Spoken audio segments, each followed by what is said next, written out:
पंडित जी बोले मैं तो नहीं जाऊंगा, कर्मनाशा पार करनी है, मैं रेल से आऊंगा। अब रेल से आने में घूम कर आवे तो 2-2.5 घंटे अधिक लगे, और ये नदी पार करती दूसरे गांव में जाना था। समाधान न मिले तो एक पहलवान था युवक, उसने कहा पंडित जी हम आपका धर्म नष्ट नहीं होने दें, आप हमारे कंधे पे बैठ जाए।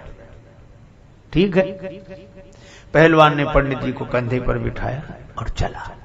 पर भगवान भी कभी कभी ऐसा व्यंग करते हैं, बीच नदी में पहुंचा और उसका ऐसा बैलेंस बिगड़ा, पांव फिसला के पंडित जी को लिए दिए गिरा नदी।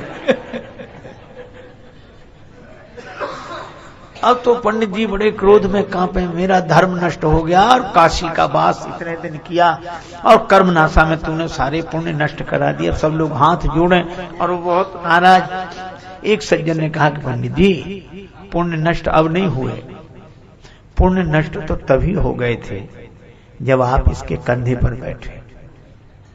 कैसे? इसके तो पुण्य नष्ट हो ही रहे थे, आपके पुण्य बच रहे थे। तो जो दूसरे के पुण्य नष्ट करके अपने पुण्य बचाना चाहे उसके तो पुण्य नष्ट हो ही गए। पंडित जी थोड़ा शांत हुए, लेकिन एक आदमी ने बड़ी अच्छी बात कही कि कर्मनाशा अपवित्र है। बिल्कुल शास्त्र कहते हैं, हम शास्त्रों की बात मानते हैं, लेकिन ये देखो कि यही नदी आगे जाकर गंगा जी में मिलती है। मैंने देखा कर्मनाशा गंगा जी में जाकर मिल जाती है, और कर्मनाशा में कोई पांव नहीं रखता धर्म की दृष्टि से, शास्त्र की दृष्टि से, लेकिन कर्मनाशा गंगा जी में मिल जाती है तो गंगा स्नान कौन बंद कर देगा? कर्मनाश जल सुरसरी परई, तेई को कहो शीस नहीं धरई। कर्मनाशा का जल गंगा जी में गिर जाए तो कौन शिरोधार्य नहीं करेगा?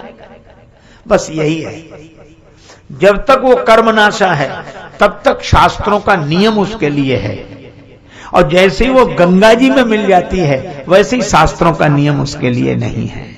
मैं भी आपसे यही कहता हूं, जब हम अपनी वर्ण जाति में रहकर अभिमान रखते हुए उसका पालन करते हैं तो शास्त्रों के नियम पूर्वक चलना चाहिए। लेकिन जिस दिन राम भक्ति जहां सुरसरी धारा, भगवान की भक्ति में हम अपने जीवन को मिला दें, उसी दिन शास्त्रों के नियम हमारे लिए दूसरे हो जाते हैं।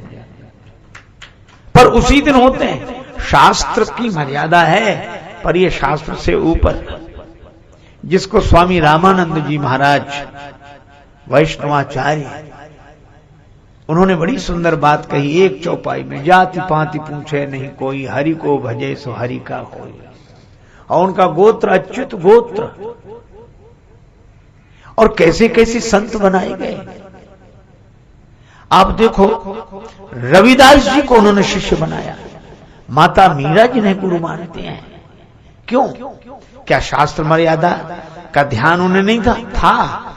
लेकिन शास्त्र मर्यादा से अधिक भी भगवान की भक्ति का भरोसा करते थे। पर आज तो विडंबना ये, मिलेंगे लोग पूछेंगे तेरा व्यवहार कितना है, मिलेंगे लोग पूछेंगे तेरा व्यवहार कितना है, मिलेंगे लोग पूछेंगे तेरा व्यापार कितना है, मगर ये कोई नहीं पूछता कि तेरा प्रभु से